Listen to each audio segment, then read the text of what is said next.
Olá, bem-vindo, bem-vinda! Essa é a nossa aula 127 de estudo básico do Espiritismo. Um estudo inicial, uma introdução ao Espiritismo. Para quem não conhece ainda, nós fazemos aqui então um estudo, como fazem a maioria das casas espíritas que tem escola, que tem um centro de estudo, que fazem o curso básico. O curso básico de estudo do Espiritismo é a leitura do Livro dos Espíritos, comentada, com linguagem fácil, como nós fazemos aqui. Esse livro que aparece aqui do lado foi o primeiro livro que Allan Kardec compilou. E esse livro ele contém, então, a base da doutrina espírita. Tem os fundamentos todos da doutrina espírita. Bom, toda essa história de como foi fundado, como foi criado o Espiritismo, quem foi Allan Kardec, como é que ele compilou, então, como ele fez o Livro dos Espíritos com perguntas e respostas, toda essa história e os fundamentos da doutrina espírita, nós falamos na aula 1. Então, aconselho, se você está começando agora, não sabe nada, nem o que é o Espiritismo, esse é o título da aula 1. A aula 1 tem o título, O que é o Espiritismo? Então vale muito a pena depois voltar nessa mesma sequência aqui de vídeos e assistir a aula 1. A aula 2 fala sobre Evangelho no Lar, um tema muito interessante. E sugestões, então, para você colocar funcionando o Evangelho na sua casa. A leitura semanal do Evangelho é fundamental para trazer uma boa vibração para a sua casa, para todos, colocar todos na linha do Evangelho de Jesus, em retidão com o Evangelho de Jesus. Isso é a aula 2, o Evangelho no Lar. Bom, e aí depois a gente vem a aula 3, aula 4, aula 5, aula 6, já estamos na 127. Então tem muito estudo. Se você não assistiu, assista na sequência, vale muito a pena. E o nosso objetivo, então, é ler o Livro dos Espíritos, do início até o final. Já estamos quase chegando no final, hein? Bom, e toda aula a gente lê um conjunto de perguntas e um conjunto de respostas. Respostas que Kardec recebeu da espiritualidade. Bom, a gente sempre faz também uma leitura de uma página do Caminho, Verdade e Vida. Esse livro maravilhoso que está aqui do lado do Espírito Emmanuel, psicografado pelo Chico. Mas um livro que tem muitos conceitos da doutrina espírita. E aí a gente faz a leitura, faz o entendimento, faz o estudo e aí seleciona então os aprendizados para colocar em prática no nosso dia a dia. Esse é o nosso momento que chamamos reforma íntima. É o momento então que selecionamos o que aprendemos para colocar em prática. Bom, bora lá. Hoje no Caminho, Verdade e Vida nós vamos ler um título chamado Na Casa de César. E no Livro dos Espíritos vamos começar um título novo. Dentro da quarta parte do Livro dos Espíritos, no capítulo 2, falando sobre penas e gozos futuros, vamos entrar agora no título Penas Temporais. Então essas penas, esses sofrimentos que nós passamos, principalmente na matéria, né? São essas as perguntas que Kardec fez e aí obteve as respostas. Bora lá então, aproveitando, deixe seu like, ajuda muito o canal, se inscreva se você não está inscrito e comente à vontade, eu vou adorar responder com muito carinho a todos os comentários. Muito bem, vamos então iniciar a leitura de hoje do Caminho, Verdade e Vida, com o título Na Casa de César. O Caminho, Verdade e Vida sempre inicia com um versículo. E o versículo de hoje nos diz: Todos os santos vos saúdam, mas principalmente os que são da casa de César. Paulo. Filipenses 4, versículo 22. Muito bem, agora a leitura da explicação de Emmanuel, o texto de Emmanuel sobre este versículo. Muito comum ouvirmos observações descabidas de determinados irmãos na crença, relativamente aos companheiros chamados a tarefas mais difíceis, entre as possibilidades do dinheiro ou do poder. A piedade falsa está sempre disposta a criticar o amigo que, aceitando laborioso encargo público, vai encontrar nele muito mais aborrecimentos do que notas de harmonia. A análise desvirtuada tudo repara maliciosamente. Se o irmão é compelido a participar de grandes representações sociais, costuma-se estigmatizá-lo como traidor do Cristo. É necessário desprender muita vigilância nesses julgamentos. Nos tempos apostólicos, os irmãos de vida pura eram chamados santos. Paulo de Tarso, humilhado e perseguido em Roma, teve ocasião de conhecer numerosas almas nessas condições. E o que é mais de admirar, conviveu com diversos discípulos de semelhante posição, relacionados com a habitação palaciana de César. Deles recebeu atenções e favores, assistência e carinho. Escrevendo aos Filipenses, faz menção especial desses amigos do Cristo. Não julgues, pois, a teu irmão pela sua fortuna aparente ou pelos seus privilégios políticos. Antes de tudo, lembra-te de que havia santos na casa de Nero, e nunca ouvides tão grandiosa lição. Muito bem, fazemos agora então o nosso momento de reforma íntima, o nosso momento de compreensão do texto lido. Fazemos um resumo, a gente sempre deve fazer isso quando lê um texto como esse que a gente lê sempre aqui do Caminho, Verdade e Vida. São textos profundos que trazem muito aprendizado, né? Então vale muito a pena a gente procurar fazer a compreensão do texto e tirar dali os aprendizados, né? E esses aprendizados a gente sempre pensar o que eu tenho que fazer para colocar em prática, para colocar no meu dia a dia, né? Não adianta a gente fazer a leitura e pronto, esqueceu, né? Daqui a 2, 3 dias esqueceu. Não, é a prática. A prática sedimenta isso, então, no nosso subconsciente, no nosso interior, na forma de aprendizado também real, na forma de aprendizado ali na nossa existência, na matéria, enquanto encarnados, né? Bom, esse texto de hoje aqui, ele fala muito sobre as pessoas que têm... Ele fala sobre julgamento, né, que a gente não deve nunca se precipitar e fazer julgamento. Na verdade, a gente não deve nunca julgar pessoas, né? A gente não deve julgar e condenar, muito menos condenar, né? Quem somos nós para condenar outras pessoas? Nós erramos também, todos nós estamos aqui e para aprender e para evitar os erros, evitar. Mas estamos sujeitos e sabemos que vamos errar, porque ainda estamos subindo na grande escadaria de elevação espiritual, né? Temos aí uma elevação que segue durante várias e várias encarnações, é isso que o Espiritismo nos traz como doutrina, né? Então nós temos uma evolução individual e essa evolução aí individual é que nos faz crescer, nos elevarmos até chegarmos num patamar como o de Jesus, por exemplo, que já era um com Deus, que já estava lá unificado com Deus. Mas para isso faltam muitas encarnações. Imaginem, olhem para o lado, a gente não vê uma pessoa capaz de realmente de se dizer igual a Jesus, né? No mesmo patamar que Jesus, né? E vai entrar no céu, vai estar lá no céu.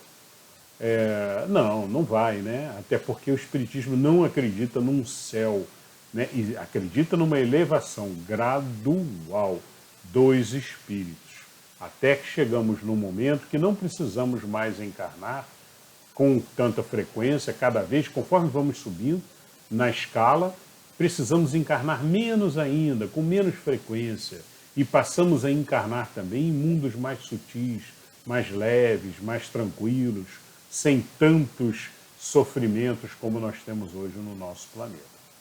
Bom, mas dito isso, sabemos que podemos errar, né? Todos nós estamos sujeitos a erros. E Jesus, na sua imensa sabedoria, já nos disse uma vez, né?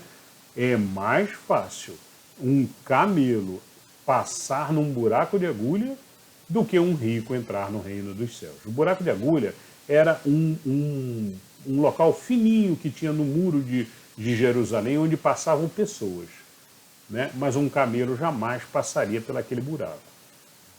Então, não é uma agulha em si, né? Todo mundo pensa imediatamente na agulha, né? Mas não é bem uma agulha, era uma fresta que tinha para pessoas passarem.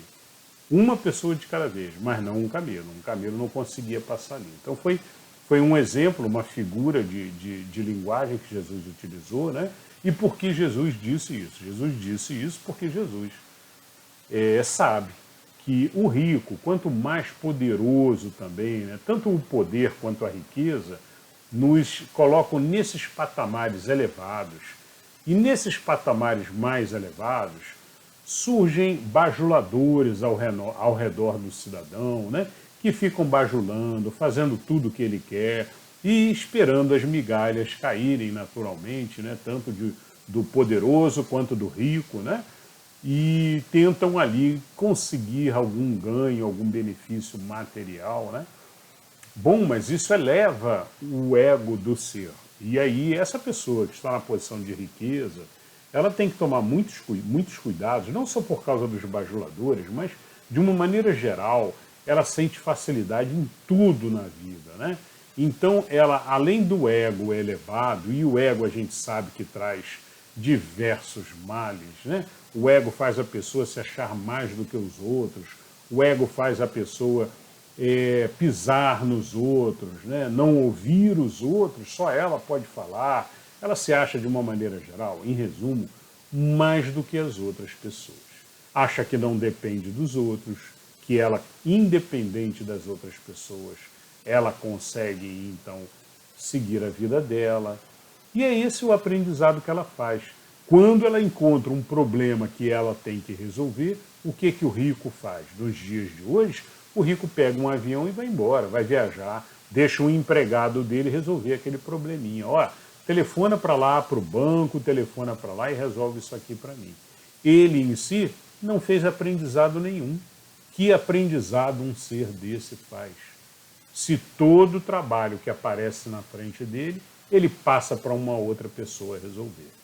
Então, é muito importante que o rico, ele perceba isso, né? A pessoa que está numa posição de riqueza e que está numa posição de poder também, né? Que são posições muito similares, que acontecem normalmente esse tipo de coisa, que eles percebam, né, que vão encontrar essas dificuldades, essas provas, é uma das mais difíceis provas. Todo mundo acha que não, eu vou ficar rico, vai ser uma maravilha nossa, vai ser bom demais, né? Pode ser por um lado, né? Mas por outro lado, você tem uma responsabilidade imensa que você está assumindo. Se Deus deu para você muito dinheiro ou o poder de tomar decisões, né? O poder normalmente ele está associado a uma pessoa que tem decisões, uma pessoa política, por exemplo, que pode comandar uma nação ou comandar alguma região ou algum determinado clero, inclusive, né, que tenha poder de passar, de repente, decisões de leis. Então, é uma responsabilidade muito grande. E tanto a riqueza quanto a pobreza deve ser utilizado como ferramentas para a construção de um mundo melhor. Deve constantemente procurar fazer o bem a todos, caridade a todos, distribuir a riqueza, se for um caso de muita riqueza, né? Distribuir na forma de caridade, na forma de construção de bens materiais, mas que vão ajudar aos outros, né? Pode ser ferramentas, pode ser uma ponte, pode ser qualquer coisa, mas sempre pensando nas outras pessoas, servindo aos outros. Então, não necessariamente o rico é ruim, ou o poder, a pessoa que tem poder, um político, por exemplo, é ruim. Não podemos julgar, como diz Emmanuel no texto, não podemos simplesmente bater o martelo e julgar. Né? A gente, na verdade, não deve julgar nunca pessoas. A gente deve julgar atos. Atos que as pessoas tomam. Esse ato que essa pessoa tomou foi errado. Jamais devemos dizer fulano é ruim, ciclano é mau, fulano é isso. Até porque nós espíritas, né, tiramos essa palavrinha sempre, sempre, e substituímos essa palavrinha do pelo está. A gente sabe que tudo muda, tudo constantemente se modifica e nós estamos constantemente aprendendo. Uma pessoa que hoje está na condição de ser um avarento, uma pessoa que não distribui o seu dinheiro, amanhã ou depois ela pode acordar, né? Deus, muitas vezes Deus faz essa pessoa acordar, cair na realidade, seja por uma condição, ou por uma prova, ou por uma expiação, o que for na vida dela, e aí ela desperta, e aí ela percebe e ela sai dessa condição que ela estava, de avarenta, por exemplo. Então, de uma maneira geral, falamos que, não devemos julgar as outras pessoas. Devemos julgar os atos, porque os atos servem para nós tomarmos decisões do que é certo e do que é errado para nós mesmos. Então, se você vê uma pessoa atravessando a rua fora da faixa, você toma a decisão de que não, eu não vou, aquilo é errado, olha o risco que a pessoa está correndo. Né? Mas nunca julgar a pessoa, ela é isso, ela é aquilo. Tirem essa palavra, ela é, e troquem sempre por ela está, numa condição de ignorância, ou ela está preguiçosa, ela atualmente está dessa forma. Mas sabemos sempre que tudo pode melhorar, tudo pode mudar. Muito bem, então, em resumo, o texto foca ricos e políticos. E Paulo comenta que, olha, é necessário despender muita vigilância nesses julgamentos, hein? E não fazer julgamentos. Melhor se não fizermos julgamentos de pessoas. Não. Julgamento dos atos são necessários para nosso aprendizado. Mas de pessoas, não. Não somos nós que julgamos seres. Isso cabe a Deus, cabe à espiritualidade e a Deus. Continua Paulo, nos tempos apostólicos os cristãos de vida pura eram chamados de santos. Paulo de Tarso, humilhado e perseguido em Roma, teve ocasião de conhecer numerosas almas nessas condições.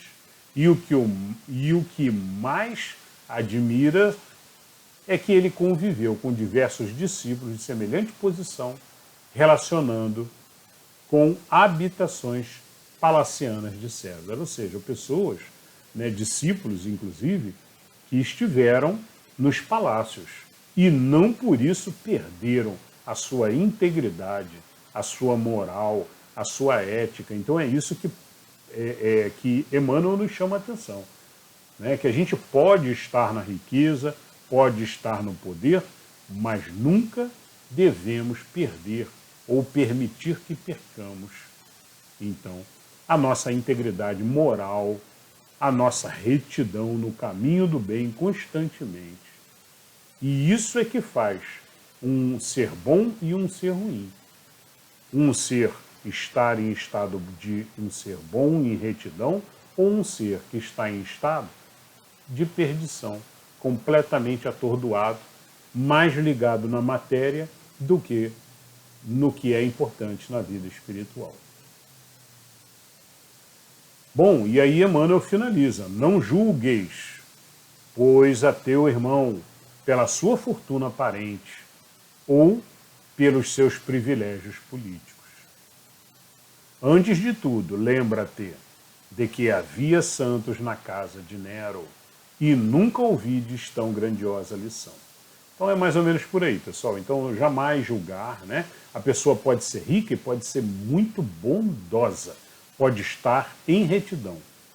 Então não é porque é rico que é mal, ao contrário, tá? E outra coisa, não podemos também fixar na nossa mente, no nosso subconsciente, que dinheiro é ruim, dinheiro não presta. Não, dinheiro é uma ferramenta. Ferramenta para ser utilizada, se Deus nos possibilitar, para uso para o bem. Esse é o pensamento que temos que ter constantemente. Mas tomar muito cuidado, porque normalmente quando se ganha muito dinheiro, se esquece dessa regra. Então esse é o grande problema. Comentado por Jesus na mensagem de que é mais fácil um camelo passar no buraco de agulha do que o rico entrar no reino dos céus. Então eu acho que é por aí, pessoal. Menos crítica e olhar mais nossas responsabilidades, né? E nunca criticar os outros irmãos. Saber que todos estamos aprendendo, evoluindo, progredindo e sempre, quando for criticar, pensar como eu posso ajudar esse irmão e não criticar. Substitua o pensamento da crítica por um pensamento de amor. Como eu posso ajudá-lo? Para que ele compreenda isso. Peça a Deus uma orientação, a seu mentor, e tente ajudar. Né? Orientar, dar alguma dica, alguma sugestão. E às vezes a pessoa compreende.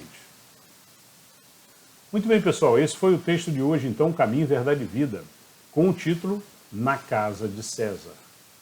Vamos agora para a leitura de hoje do Livro dos Espíritos. E no Livro dos Espíritos estamos, então, na parte 4ª, no capítulo 2 da parte 4ª, falando sobre as penas e gozos futuros.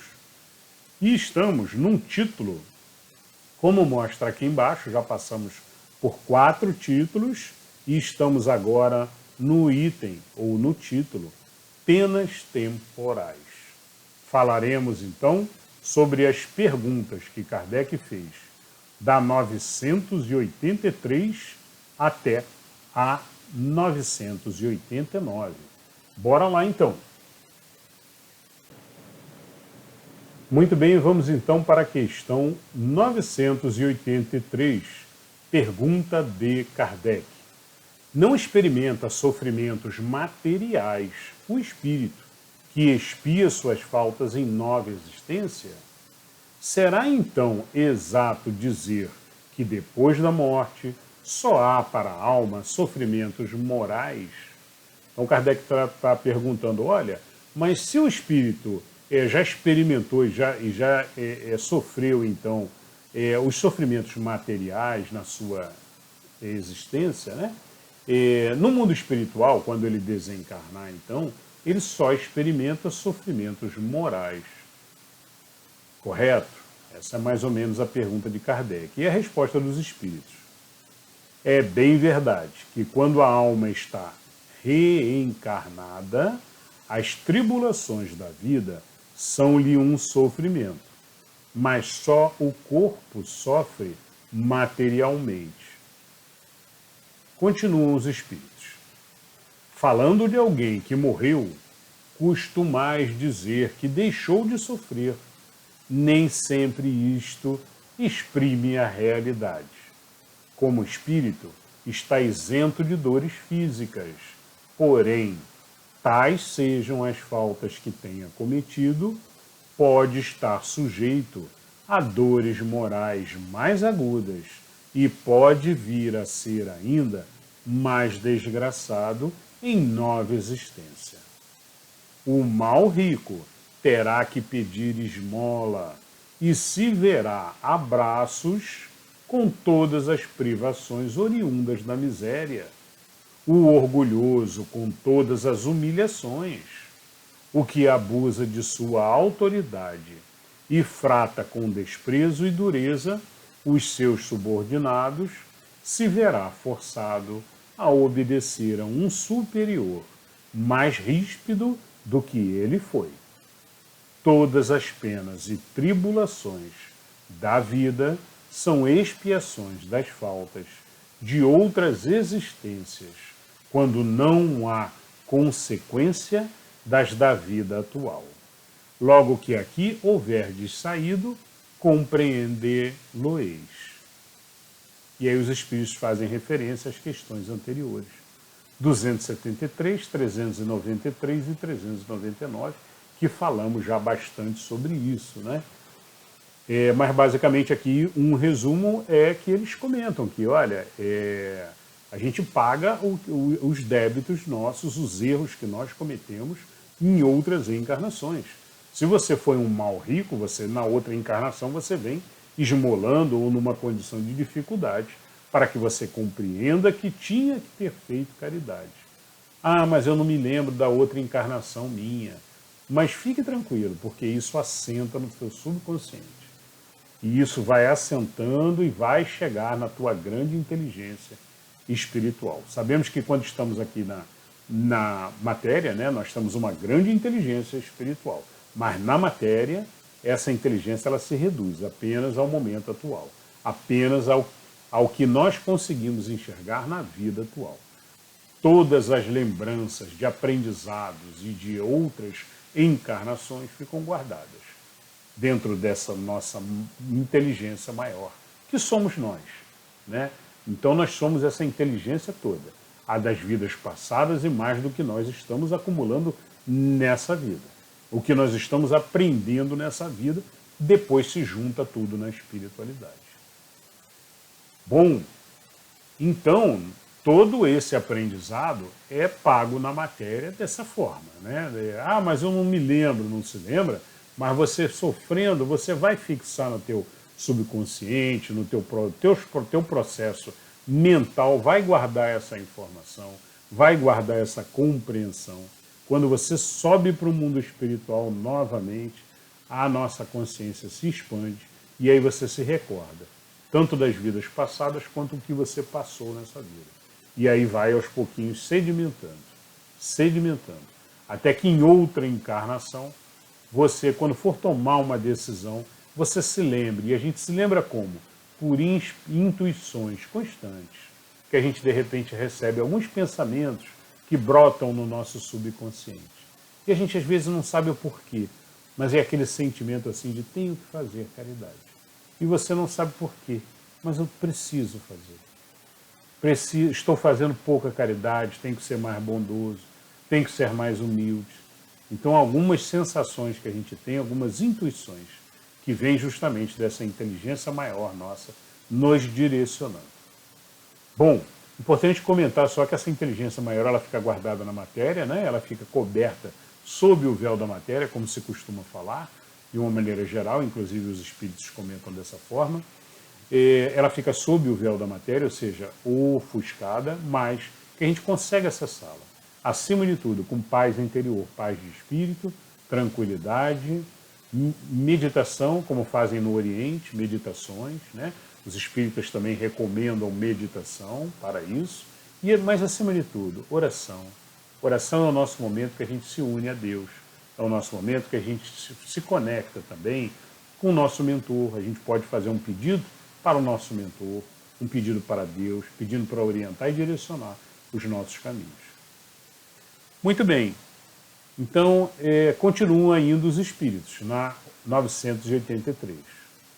O homem que considera feliz na terra, porque pode satisfazer as suas paixões, é o que menos esforços emprega para se melhorar.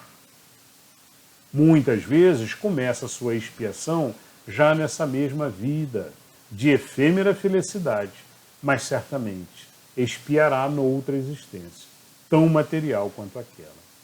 Então é mais ou menos o que os espíritos dizem. Normalmente o rico, né, nós falamos sobre isso agora há pouco, na leitura do Caminho, Verdade e Vida. O rico, ele desvia muito dos problemas que ele tem que enfrentar, né, que ele tem que resolver para que possa fazer os aprendizados dessa existência, né? Mas alguns ricos, não vamos generalizar, lógico, né? Alguns ricos desviam muito fácil. né, e passam para outra pessoa resolver aquele problema. E vai para a beirada do lago para ficar descansando, ou vai para a piscina para descansar. Né? Então não podemos generalizar, mas a riqueza acaba causando isso, né? Acaba permitindo que a pessoa desvie dos problemas de forma fácil. Quando deveria pegar uma vassoura, passar uma vassoura no chão, mesmo sendo rico. Mesmo sendo rico. É uma prática maravilhosa para achatar o seu ego. Faça isso todos os dias. Mesmo que você não seja rico, mesmo que você esteja numa outra posição social qualquer, mesmo que você não tenha poder, é sempre bom a gente pegar os trabalhos mais simples e executá-los por nós mesmos.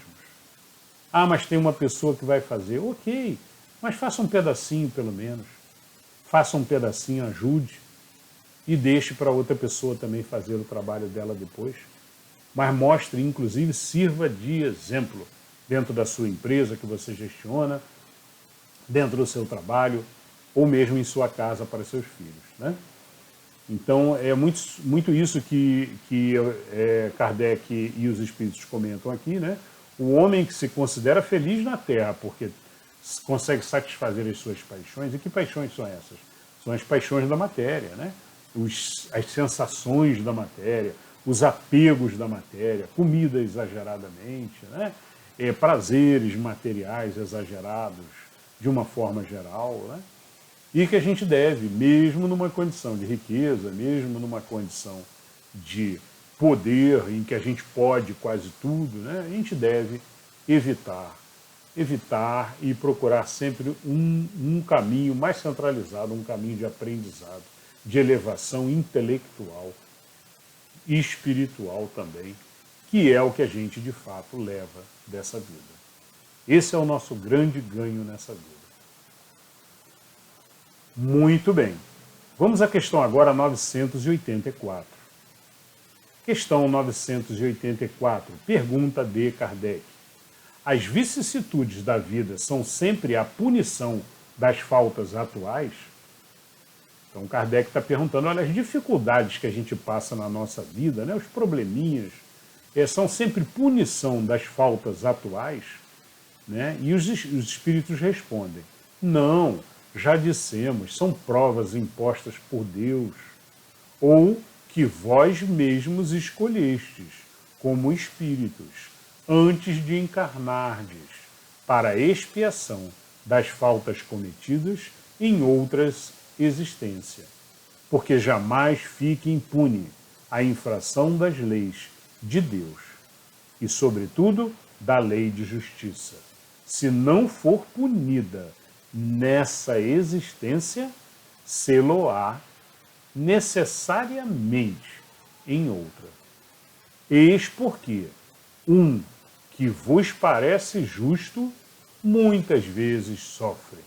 É a punição do seu passado. Então os espíritos comentam, às vezes a gente vê uma pessoa que parece uma pessoa boa, correta e tal, mas está sofrendo muito. Por quê? Porque provavelmente tem débitos do passado que ela está pagando. Mas ela acertou o caminho. Ela pode ser que na outra encarnação ela já venha com menos sofrimento, com menos punição, com menos... Mas sempre com aprendizado. Provas de aprendizado e para que a gente faça. Né? Então existem provas e expiações. Já lemos sobre isso em várias questões. Né? As provas são como se a gente estivesse numa grande escola em que a gente vai fazer uma prova de matemática, por exemplo. Né? Então a gente vai fazer uma prova aqui na matéria para verificar, será que eu consigo passar e eu consigo suportar essa determinada tarefa, essa determinada dificuldade, né? E é isso, e a gente precisa mostrar para a espiritualidade, olha, conseguimos passar. E sempre evitar as murmurações, as lamentações, né? Porque o exagero do choro, das lamúrias exageradas, né? As sofrências, a pessoa sofrendo, achando que vai para o céu se estiver sofrendo. Não é isso. Já lemos uma dezena de questões aqui do Livro dos Espíritos nos falam. Passar por todas as provas e todos os problemas, sem murmuração, sem lamentação, de cabeça erguida e, acima de tudo, fazendo o aprendizado.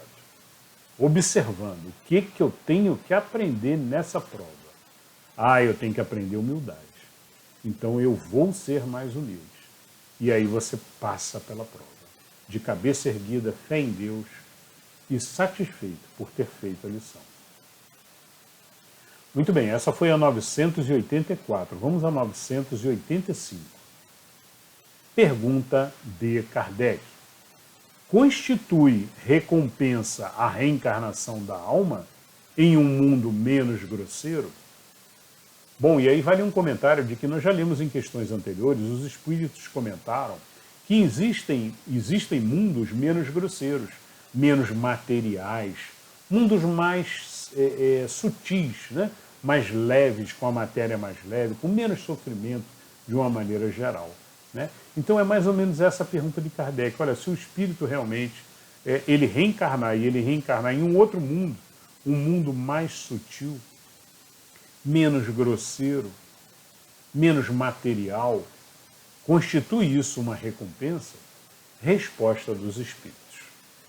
É a recompensa de sua depuração, de sua melhora espiritual, né? Porquanto, à medida que se vão depurando, os espíritos passam a encarnar em mundos cada vez mais perfeitos, até que se tenham despojado totalmente da matéria e levado de todas as impurezas para eternamente gozarem da felicidade dos espíritos puros no seio de Deus. Olha que beleza de resposta, né? Justamente dizendo, a gente já leu em questões anteriores também, os espíritos comentando, que a felicidade ela vai aumentando conforme a gente vai subindo na escala dos espíritos puros, né? A gente vai subindo, cara, quanto mais elevado, mais paz de espírito você tem e mais felicidade interior ele encontra. Então, uma felicidade abundante. A pessoa transborda amor e felicidade. Quanto mais alto ela estiver, então, na escala de elevação espiritual. Continuam os espíritos. Nos mundos onde a existência é menos material do que neste, menos grosseiras são as necessidades e menos agudos os sofrimentos físicos. Lá, os homens desconhecem as paixões mais, que, nos mundos inferiores, os fazem inimigos uns dos outros. Nenhum motivo tendo de ódio ou de ciúme, vivem em paz, porque praticam a lei da justiça, amor e caridade. Não conhecem os aborrecimentos e cuidados que nascem da inveja, do orgulho e do egoísmo, causas do tormento da nossa existência terrestre. Muito bem, muito belo, bonito, né? Muito interessante. Vejam que quando eles comentam aqui, não conhecem os aborrecimentos e cuidados, eles querem dizer, eles não vão viver, eles não vão sofrer, então, esses aborrecimentos. Porque conhecer, o espírito que chegou lá, ele conhece. Porque ele já passou por esses estágios. Tá? Então, é um ponto de atenção aqui só de compreensão do que eles quiseram dizer. Né? Não conhecem os aborrecimentos e cuidados que nascem da inveja, do orgulho e do egoísmo. Porque eles vivem num mundo perfeito. Não existe isso lá. Muito bem, vamos chegar lá um dia. Quem sabe, hein? Vamos com certeza. Essa é uma certeza que o espírita tem que ter. Nós estamos sempre subindo. Ninguém anda para trás na escala de progresso. Essa é uma lei da lei do progresso. Né? Está dentro da lei do progresso. Não existe retrogradação. Deus está nos esperando. Nós vamos chegar lá. Alguns ficam 1, 2, 3 encarnações parados, no mesmo nível, não sobem. Desperdiçam as encarnações. E ainda saem dizendo, vou aproveitar ao máximo a minha vida. Né? Só que o aproveitar ao máximo não é o aproveitar ao máximo que deveria ser. Aproveitar ao máximo para o espírita é estudo, trabalho, caridade, amor, aprendizado constante, aumentando então a sabedoria do ser e fazendo a gente cada vez mais seres melhores, espíritos melhores. Essa foi a 985. Vamos agora para a 986.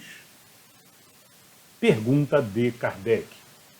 Pode o espírito que progrediu em sua existência terrena reencarnar alguma vez no mesmo mundo?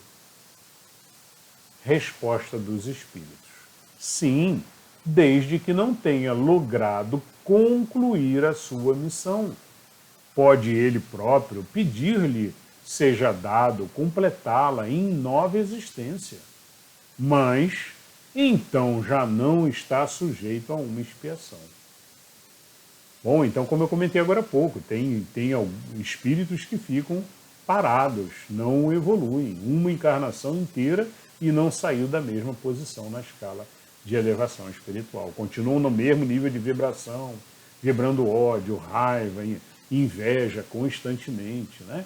E a gente precisa se livrar disso e compreender, então, que o mundo espiritual e para onde a gente quer chegar, né, é um caminho do bem, um caminho de caridade, bondade, constante, e seguir um caminho da retidão. Aí a gente sai da encarnação, então, mais elevado. Ok, mas, se necessário, voltamos a encarnar nesse mundo, neste mesmo mundo novamente. E várias vezes, se for necessário.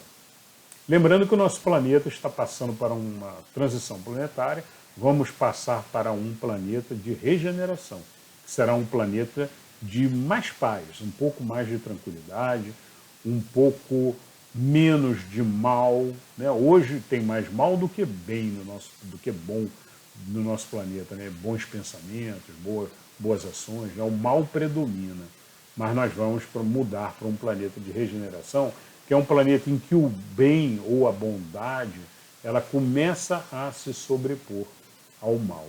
O mal não vai acabar, mas vai ser minoria cada vez mais, é gradual, né? Toda a elevação ela é gradual, passo a passo. Vejam aqui no canal o vídeo de transição planetária, muito interessante. Ele explica exatamente isso. Vamos à questão 987. Pergunta de Kardec. Que sucede ao homem que, não fazendo o mal, também nada faz para libertar-se da influência da matéria.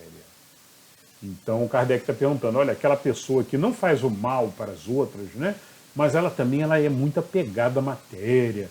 Pode ser que ela seja uma pessoa avarenta, muito apegada a dinheiro ou aos seus bens materiais, né? Mas ela não faz o mal para as outras pessoas. Então, o que é que acontece com essa pessoa? É a pergunta de Kardec. Resposta dos espíritos. Pois que nenhum passo dá para a perfeição. Tem que recomeçar uma existência de natureza idêntica à precedente, ou seja, vai ter que nascer de novo na mesma posição, ou talvez numa posição até menor. Continuam os espíritos.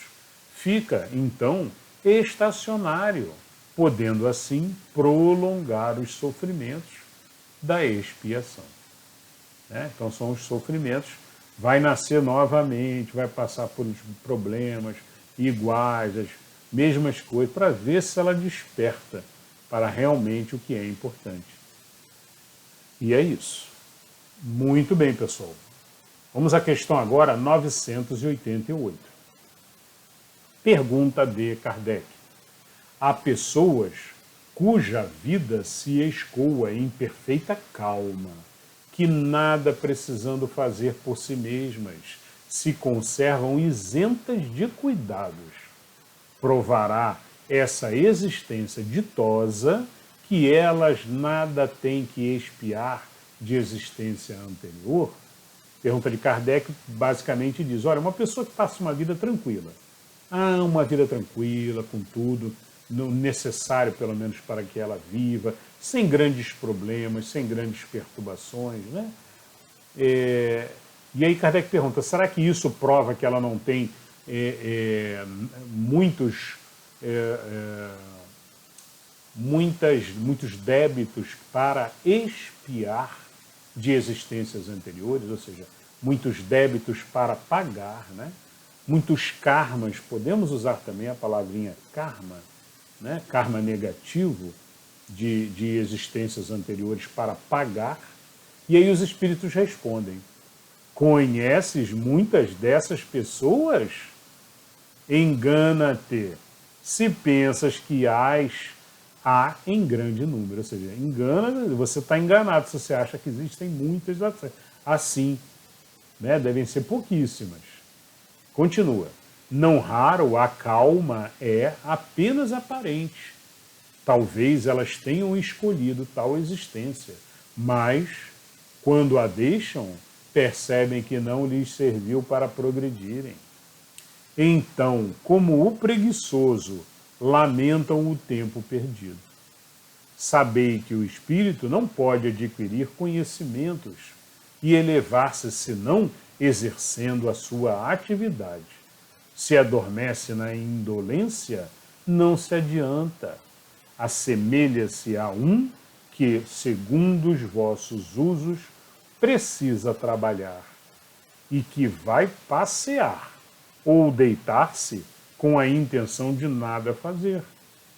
Sabei também que cada um terá que dar contas da inutilidade voluntária da sua existência. Inutilidade sempre fatal à felicidade futura. Para cada um, o total dessa felicidade futura corresponde à soma do bem que tenha feito. Estando o da infelicidade na proporção do mal que haja praticado e daqueles a quem haja desgraçado. Bom, então, em resumo, né, não basta não fazer o mal, né, como pergunta Kardec aqui. Não basta a pessoa dizer, não, mas eu não fiz mal. Eu não fiz mal para ninguém, né? Mas você deixou de fazer o bem, você também já não teve mérito nenhum. E aí, como dizem os espíritos, provavelmente vai ficar estacionado e ainda vai ser cobrado por Deus por não ter utilizado o tempo dado nesta encarnação para o seu progresso como ser e também para ajudar aos demais, né? É aquele ser que fala assim, eu vou viver uma vida longe de tudo, eu vou viver uma vida na beirada do lago pescando o resto da vida, né? Ganhei da Mega Sena, vou me afastar de tudo, vou viver isolado, vou para uma ilha deserta. Que aprendizado esse ser vai fazer na ilha? Mínimos aprendizados. A gente sempre aprende alguma coisa, sempre, é verdade. Mas vai fazer pouquíssimos aprendizados de valor que realmente engrandeçam ele como ser. Caridade, bondade, paciência com seus irmãos, amor ao próximo. Se você está ilhado, longe de tudo, né? Virou um ermitão, foi para o meio do mato, viver numa caverna, ou num lago, longe do mundo, que aprendizado você faz? Quantos aprendizados você faria se você estivesse trabalhando, servindo aos outros irmãos, constantemente? Isso sim é aprendizado. Isso sim nos faz evoluir. Então, excelente aprendizado aqui na 988. Vamos a 989. Pergunta de Kardec. Pessoas há que, se bem não sejam positivamente mais, tornam infelizes pelos seus caracteres. Todos os que as cercam. Que consequência lhes advirão disso? Uma pergunta de Kardec, olha, há pessoas, né, que não são positivamente mais, né, mas é que elas tornam infelizes pela característica delas, né, todos os que as cercam. Então, pessoas negativas, pessoas que falam coisas ruins o tempo inteiro, maledicências o tempo inteiro sendo ditas, né, coisas ruins, pejorativas, pessoas incapazes de dizer um obrigado ou incapazes de fazer um elogio. Pessoas muitas vezes estas com um ego muito elevado. E aí se tornam incapazes de agradecer ou de elogiar e só ficam falando coisas ruins com pessimismo constante, né? Bom, e aí a resposta dos espíritos. Inquestionavelmente, essas pessoas não são boas, expiarão por suas faltas, tendo sempre diante da vista aqueles a quem infelicitaram, valendo-lhes isso por uma exprobação. Depois, noutra existência, sofrerão o que fizeram sofrer. Então são pessoas muito infelizes, né, que a gente deve sempre tentar ajudar de alguma forma, mas existem aos montes, ainda mais num mundo de provas e expiações, né? Pessoas que vivem vibrando pelo mal constantemente. Precisamos ajudar no que a gente puder ajudar, trazer para a positividade, que é um trabalho que a gente faz aqui no canal também, de positividade constante, aqui nas vídeos, aulas todinhos aqui que nós fizemos aqui até hoje, né? A gente sempre fala da positividade como necessária para elevar o nosso entusiasmo divino, para nos direcionar no caminho do bem também e para melhorar, acima de tudo, a nossa vibração, a nossa harmonia interior. Então, a pessoa que está vibrando no mal constantemente é terrível e carrega e nos atrapalha também no nosso trabalho sobre o nossa própria energia, nossa própria vibração. Você se aproxima de uma pessoa dessa, te desaba também, você sai, quando você se afasta, você sente aquela vibração ruim, né? É porque a sua vibração desabou, a sua energia desabou. Mas, por um lado, você permitiu receber aquelas mensagens também. Então, a gente tem que sempre botar um bloqueio, sempre direcionar, cortar as palavras ruins quando forem ditas, corrigir, né? A gente tem uma sequência de vídeos que fala sobre positividade aqui no canal. Assista, que vale muito a pena. E fala sobre isso, sobre positividade, sobre felicidade de uma maneira geral, como a gente melhorar a nossa vida com nosso campo vibratório, positividade e muita oração, meditação. Muito bem, pessoal, mas hoje encerramos aqui, terminamos o título Penas Temporais. Espero que vocês tenham gostado. Como disse Jesus, que aquele que busca nunca cesse de buscar, até ter encontrado. Seguimos na busca constante do caminho da retidão que nos leva ao nosso crescimento e elevação espiritual. Aprendizado constante, estudo, caridade, bondade, a prática constante de tudo que Jesus nos ensinou. Nos vemos na próxima aula. Até lá!